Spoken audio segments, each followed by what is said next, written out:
Assalamualaikum warahmatullahi wabarakatuh. Pada bab kedua kali ini, kita akan belajar mengenai teorema Pitagoras bersama Memhemi. Tujuan pembelajaran, setelah mempelajari bab ini, siswa dapat menganalisis beberapa informasi untuk membuktikan teorema Pitagoras, menerapkan teorema Pitagoras untuk menghitung panjang sisi segitiga siku-siku yang belum diketahui, dan ketiga, menemukan triple Pitagoras. Apa itu segitiga siku-siku? Segitiga siku-siku adalah segitiga yang salah satu sudutnya besarnya 90 derajat.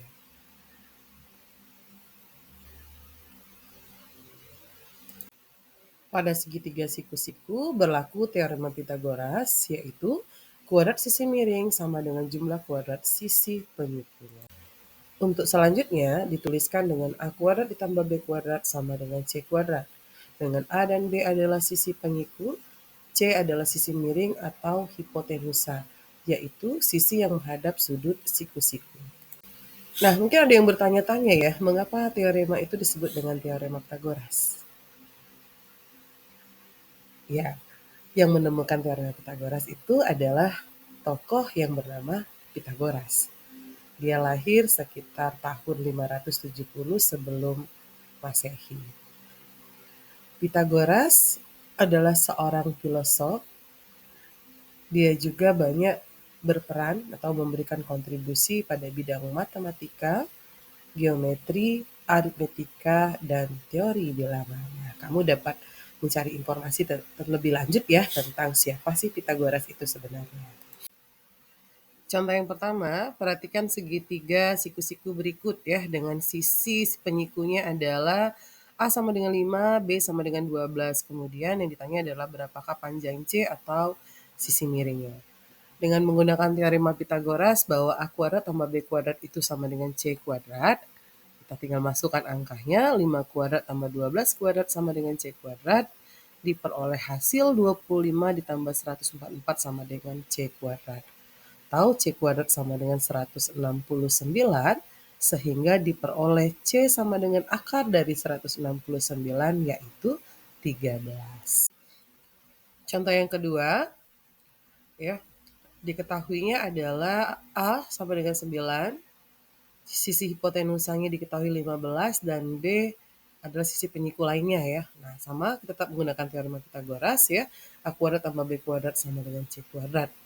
9 kuadrat ditambah B kuadrat sama dengan 15 kuadrat, diperoleh 81 ditambah B kuadrat sama dengan 225, sehingga B kuadratnya adalah 225 dikurang 81, diperoleh B kuadrat sama dengan 144. Nah, B-nya sama dengan akar dari 144, yaitu 12. Nah, untuk contoh yang ketiga ini hampir sama dengan contoh yang kedua ya, yaitu kita akan mencari sisi penyiku yang belum diketahui. Sama dengan menggunakan teorema Pitagoras, kita dapat mencari bahwa A kuadrat tambah B kuadrat sama dengan C kuadrat, A kuadrat ditambah 6 kuadrat sama dengan 10 kuadrat, A kuadrat ditambah 36 sama dengan 100, sehingga diperoleh nilai A kuadrat sama dengan 100 dikurang 36.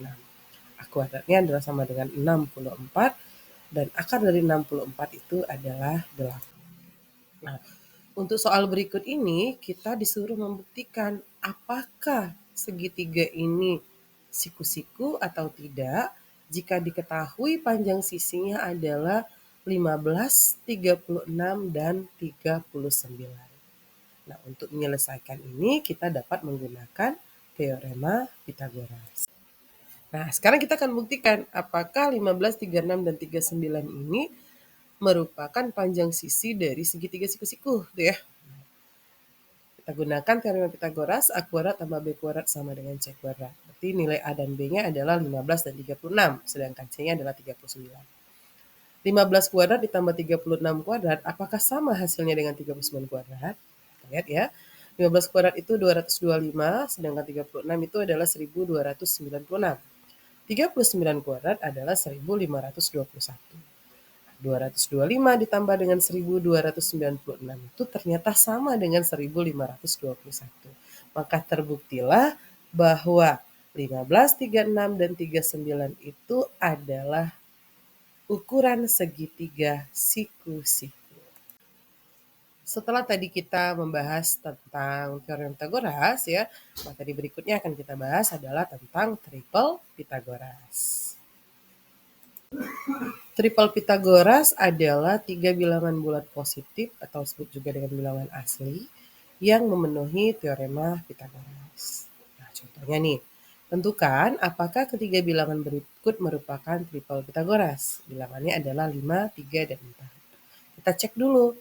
5, 3, dan 4 ini adalah bilangan bulat positif atau bilangan asli. Berarti sudah memenuhi syarat yang pertama ya. Selanjutnya kita akan buktikan dengan menggunakan teorema Pitagoras. Untuk membuktikan dengan teorema Pitagoras, kita lihat lagi 3 angka tadi. 3 angka tadi adalah 5, 3, dan 4. Nah, bilangan yang terbesarnya adalah 5, maka 5 kita jadikan sebagai sisi miringnya ya. Apakah 5 kuadrat itu nilainya nanti sama dengan 3 kuadrat tambah 4 kuadrat? Nah, kita cek ya. 5 kuadrat adalah 25, 3 kuadrat 9, dan 4 kuadrat adalah 16.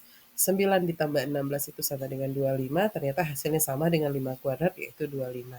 Jadi 5, 3, dan 4 adalah triple Pitagoras. Selanjutnya kita akan membuktikan apakah 6, 8, dan 12 adalah bilangan triple Pitagoras. 6, 8, dan 12 merupakan bilangan bulat positif atau bilangan asli. Nah, sekarang kita akan buktikan dengan teorema Pitagoras ya. Berarti 12 kuadrat apakah sama dengan 6 kuadrat tambah 8 kuadrat? 12 kuadrat adalah 144, 6 kuadrat itu 36, dan 8 kuadrat adalah 64. 36 ditambah dengan 64 hasilnya 100. Ternyata tidak sama ya, 144 tidak sama dengan 100. Atau 144 itu lebih dari 100. Jadi 6, 8, dan 12 bukan triple Pitagoras. Sekarang saatnya kalian mencoba ya. Dari kelompok 3 bilangan berikut, manakah yang merupakan triple Pitagoras? Buktikanlah seperti contoh yang sudah Mem jelaskan sebelumnya. Materi berikutnya adalah menemukan triple Pitagoras. Ada 2 cara menemukan triple Pitagoras. Yang pertama dengan menggunakan rumus S, M, dan L. Langkah pengerjaannya menentukan nilai S, yaitu bilangan asli ganjil lebih dari 1. Langkah kedua menentukan nilai M dengan rumus M sama dengan S kuadrat dikurang 1 per 2. Langkah ketiga menentukan nilai L dengan rumus teorema Pitagoras. L kuadrat sama dengan S kuadrat ditambah M kuadrat. Mari kita lihat contohnya pada slide berikutnya. Contohnya adalah saya ambil S-nya sama dengan 3 ya. Nah, ini tadi catatannya bahwa S itu adalah bilangan ganjil lebih dari 1. Jadi S sama dengan 3, sehingga diperoleh nilai M sama dengan 3 kuadrat dikurang 1 bagi 2. M sama dengan 9 dikurang 1 dibagi 2. M sama dengan 8 dibagi 2. Diperoleh nilai M sama dengan 4. Selanjutnya kita cari L kuadratnya dengan menggunakan teorema Pitagoras. L kuadrat sama dengan 3 kuadrat ditambah 4 kuadrat. L kuadrat sama dengan 9 ditambah 16. L kuadratnya sama dengan 25 dan L sama dengan akar dari 25 yaitu 5. Jadi triple Pitagorasnya adalah 3, 4, dan 5. Nah, untuk latihan yang kedua ini, kalian coba temukan ya bilangan triple Pitagoras lainnya dengan mengubah nilai S menjadi 5, S sama dengan 11, dan S sama dengan 17. Selamat mencoba! Menemukan triple Pitagoras dengan cara yang kedua yaitu dengan menggunakan rumus P dan Q ya. Langkah pekerjaannya, yang pertama, kita tentukan nilai P dan Q yang merupakan bilangan bulat positif atau bilangan asli dengan syarat bahwa nilai P lebih dari Q. Yang kedua, untuk menemukan bilangan pertama, kita menggunakan rumus P kuadrat ditambah Q kuadrat. Menemukan bilangan kedua dengan rumus P kuadrat dikurang Q kuadrat. Dan menemukan bilangan ketiga dengan rumus 2 dikali P dikali Q. Contohnya nih ya, ingat tadi bahwa P harus lebih dari Q, maka P-nya sama dengan 2, Q-nya sama dengan 1. Angka pertamanya adalah 2 pangkat 2 ditambah 1 pangkat 2, sama dengan 4 ditambah 1, sama dengan 5. Angka keduanya, 2 pangkat 2 dikurang 1 pangkat 2, sama dengan 4 dikurang 1, sama dengan 3. Dan angka ketiganya adalah 2 dikali P dikali Q sama dengan 2 dikali 2 dikali 1 sama dengan 4. Jadi, triple Pitagorasnya adalah 5, 3, dan 4. Nah, sekarang saatnya kalian mencoba ya, menemukan triple Pythagoras lainnya dengan rumus P dan Q dengan nilai P dan Q yang sudah ditentukan. Selamat mencoba.